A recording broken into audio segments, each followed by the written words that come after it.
नमस्ते friends, welcome to study with Neelam. I hope आप सभी लोग बहुत अच्छे होंगे। बहुत दिनों बाद मैंने मध्य प्रदेश का पार्ट 5 बनाया है, तो ये सीरीज़ अब मैं कंटिन्यू रखने वाली हूँ। जो देर हुई है उसके लिए सॉरी, बाकी अब से ये देर नहीं हुआ करेगी। हर 3 से 4 दिन के गैप से हम लोग मध्य प्रदेश का पार्ट कंप्लीट किया करेंगे। इसमें स्टैटिक्स, जीके प्लस जर्नल जो करंट अफेयर्स रहेगा या जर्नल अवेयरनेस रहेगी, हम दोनों को ही इंक्लूड करके पढ़ेंगे ताकि हमारा स्टैटिक जीके भी कंप्लीट होता जाए। ओके, तो आज क्या है? आज है आपका फ्राइडे। फ्राइडे के बाद अब हमारी नेक्स्ट जो एमपी की क्लास होगी, ये होगी आपकी ट्यूसडे को। ओके, तो ये ट्यूसडे को आप तैयार रहिएगा, नेक्स्ट ट्यूसडे। और ये दोनों डे आपको अच्छे से याद रखना है, क्योंकि मैं इन दोनों डे में ही आपका मध्य प्रदेश स्टैटिक्स जीके और मध्य प्रदेश करंट अफेयर्स दोनों कंप्लीट करूंगी। ओके फ्रेंड्स, अगर चैनल पर पहली बार आ रहे हैं आप, तो चैनल को सब्सक्राइब ज़रूर कर लीजिए, वीडियो को लाइक कीजिएगा और शेयर ज़रूर कीजिए किसी भी अपने एक स्टडी रिलेटेड ग्रुप में, जिससे मेरी मेहनत थोड़ी सफल हो। ओके, चलिए तो हम शुरू करते हैं हमारा आज का मध्य प्रदेश पार्ट 5। हाल ही में निम्नलिखित में से किस जिले की तहसील को प्रदेश का 54वां जिला बनाए जाने की घोषणा की है? यहाँ आप शब्दों पर ध्यान दिया कीजिए और एकदम से ये मत सोच लिया कीजिए कि बस जिला बन गया। ओके, बहुत सारे स्टूडेंट कंफ्यूज हो जाते हैं। ये घोषणा का मतलब अलग होता है। बहुत सारे जिलों को बनाने की घोषणा की गई है, बहुत सारे संभाग बनाने की घोषणा की गई है, लेकिन जो एक्चुअल कंडीशन होती है वो हमारे लिए महत्वपूर्ण है। आज एक्चुअल कंडीशन है 53 जिले और 10 संभाग। ओके, अब संभाग जैसे छिंदवाड़ा भी प्रस्तावित है, तो अब हम 11 संभाग नहीं पढ़ते हैं। इसी तरीके से जब जिले को बनाए जाने की घोषणा की जाती है वो बात अलग हो जाती है। नागदा को भी बनाए जाने की घोषणा की गई है ना, कमलनाथ सरकार के द्वारा। तो इस तरीके से जो ये 55 बोल रहे हैं कुछ लोग के 55वां जिला बनेगा, तो आप लोग बिल्कुल क्लियर कट करते हुए चलें। ओके, चलिए तो देख लेते हैं हम शिवराज सिंह चौहान जी ने जो घोषणा की है उसका क्या औचित्य है। तो ये 54वां जो जिला बनेगा ये बनेगा देवास का। देवास की जो बागली तहसील है देवास जिले की, उसको बनाए जाने की घोषणा की गई है। एक हाट पीपल्य जो तहसील है देवास की, यहाँ पर जो हमारे पूर्व मुख्यमंत्री थे कैलाश जोशी, उनकी जो पुण्यतिथि थी उस पर क्या हुआ था, एक कार्यक्रम हुआ था हाट पीपल्या में। तो यहाँ शिवराज सिंह चौहान गए थे हाट पीपल्या में, और यही हाट पीपल्या से उन्होंने ये घोषणा की थी कि अब देवास जिले की बागली तहसील को मध्य प्रदेश का 54वां जिला बनाए जाने की घोषणा की कर रहे हैं वो। ओके, तो ये क्लियर रखिएगा आप। ओके फ्रेंड, चलिए बढ़ते हैं अगले क्वेश्चन की तरफ। इंदिरा गांधी मानव संग्रहालय किस जिले में स्थित है? तो ये किस जिले में स्थित है? भोपाल जिले में स्थित है, इसे याद रखिएगा, भोपाल जिले में। सतखंडा महल किस जिले में स्थित है? सतखंडा महल किस जिले में स्थित है? तो ये है आपके दतिया जिले में। कहाँ पर है? दतिया जिले में, याद रखिएगा। किले बहुत ज़्यादा, महल और किले, गुफाएं, शैल चित्र बहुत ज़्यादा आते हैं क्वेश्चन, और बच्चे डाउट में पड़ जाते हैं। तो बिल्कुल अभी से तैयारी कीजिए और अच्छी कीजिए। Justice is the game of crown Datia किले के मुख्य द्वार पर किसके द्वारा लिखवाया गया था? तो ये किसने लिखवाया था? भवानी सिंह के द्वारा लिखवाया गया था। महाराजा भवानी सिंह ने इसे लिखवाया था। क्या? Justice is the game of the crown. Next question देखते हैं। कन्हारगढ़ का किला दतिया जिले में किस नदी के किनारे है? कन्हारगढ़ का किला अगर आता है किस जिले में? तो दतिया में। अब नदी पूछी जा रही है किस नदी के किनारे, तो ये है सिंधु नदी के किनारे। किस नदी के किनारे? सिंधु नदी के किनारे स्थित है। नेक्स्ट क्वेश्चन देखते हैं। गुर्जरा शिलालेख और बरौनी शैलचित्र किस जिले में स्थित है? तो ये दोनों ही स्थित हैं दतिया जिले में। कहाँ पर है? दतिया जिले में, याद रखिएगा। गुर्जरा शिलालेख और बरौनी शैलचित्र दतिया जिले में स्थित हैं। नेक्स्ट देखते हैं। हाल ही में मध्य प्रदेश विद्युत नियामक आयोग के अध्यक्ष किन्हें बनाया गया है? तो हाल ही में नियुक्त किए गए हैं एसपीएस परिहार। क्या बने हैं ये?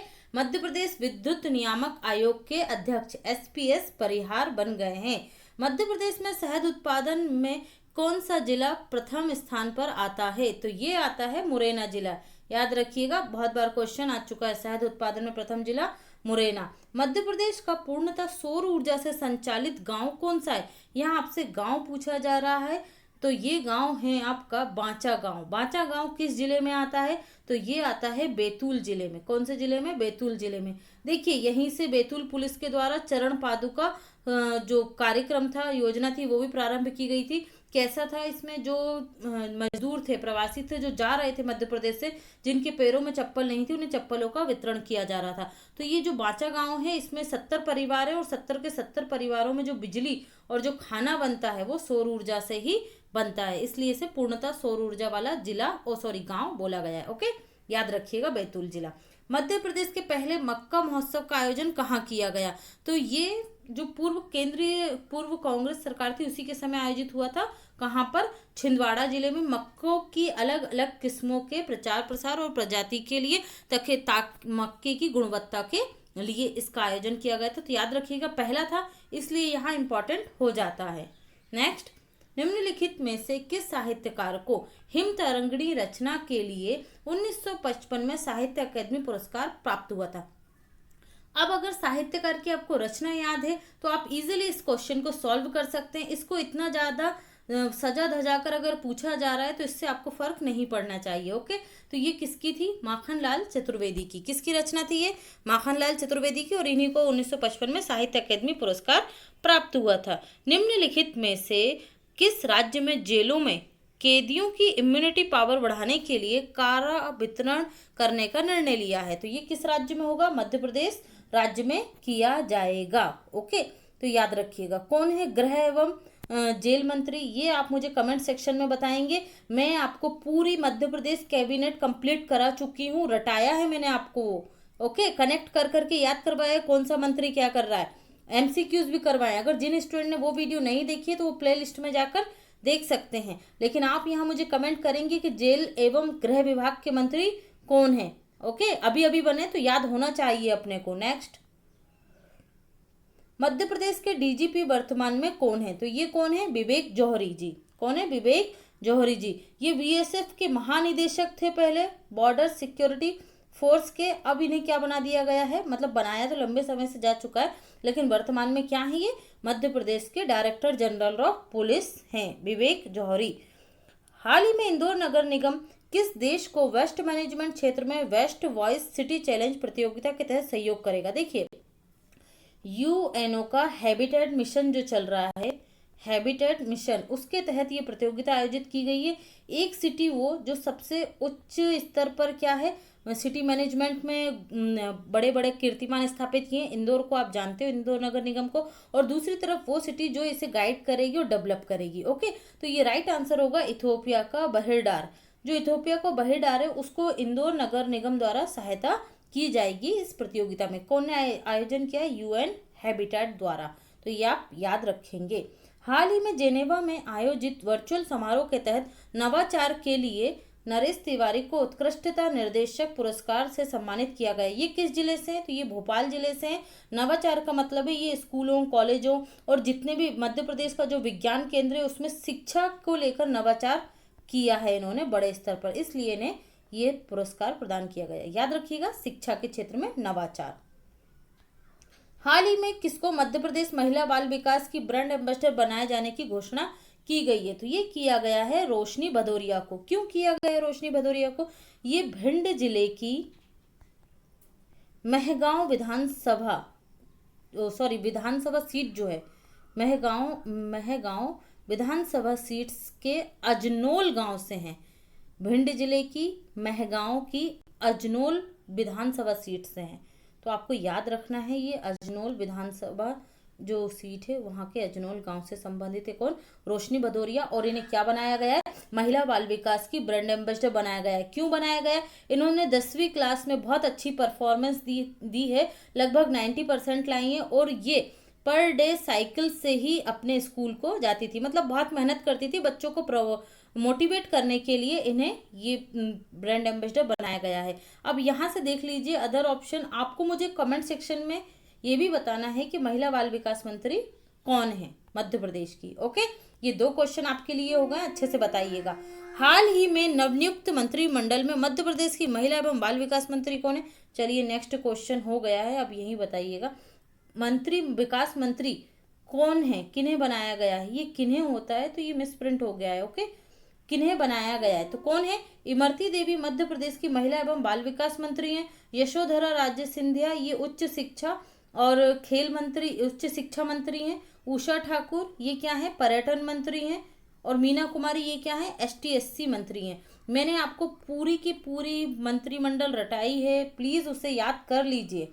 हाल ही में चर्चा में रही मियावाकी पद्धति का संबंध किस क्षेत्र से, तो इसका क्षेत्र संबंध है वृक्षारोपण से। ये 5 जून के बाद पूरे भारत में फेमस है। इस पद्धति के तहत मैं आपको सिंपली बता देती हूँ सरल भाषा में, इस पद्धति, ये जापान की पद्धति है, इसमें पेड़ों को पास पास लगाने की पद्धति मतलब है ये। इसमें क्या किया जाना चाहिए, पेड़ों को पास पास लगाए जाना चाहिए, जिससे उनकी ग्रोथ क्या होती है, ज्यादा होती है। मतलब जब वो छोटे रहते हैं पौधे, ओके, तब फिर जब ये बड़े हो जाए, अच्छी ग्रोथ कर ले, तब इन्हें अलग अलग किया जाना चाहिए, जिससे क्या होता है, सघन वृक्षारोपण होता है और पेड़ों की मृत्यु जल्दी नहीं होती है। तो अब यहाँ पर मैंने मध्य प्रदेश के पॉइंट ऑफ व्यू से क्यों रखा है इसे, क्योंकि मध्य प्रदेश में कुछ पार्कों का पुनर्निर्माण किया जा रहा है या वहां पर और सौंदर्यीकरण और वृक्षारोपण को बढ़ाया जा रहा है, तो इस पद्धति को ध्यान में रखा जा रहा है। तो आप भी यहाँ से ध्यान में रखेंगे। नेक्स्ट देख लेते हैं, हाल ही में मध्य प्रदेश खनिज निगम के अध्यक्ष किन्हें बनाया गया है, तो ये बनाए गए हैं प्रदीप जायसवाल।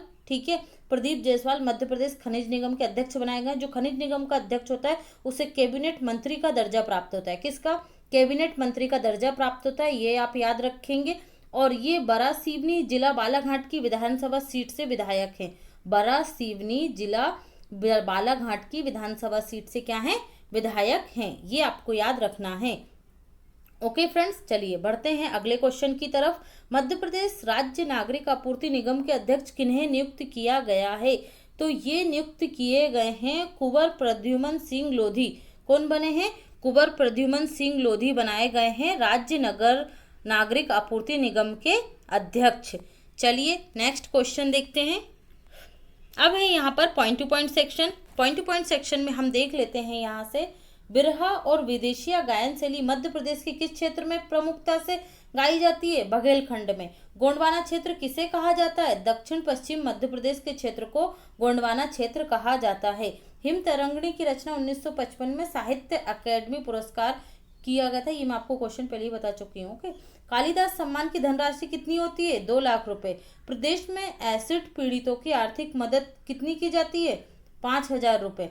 स्पर्श पोर्टल पर निम्न में से किससे संबंधित जानकारी प्राप्त होती है, एसिड पीड़ितों से। मध्य प्रदेश में अभी 17 एसिड पीड़ित हैं, ये स्पर्श पोर्टल से जानकारी प्राप्त होती है।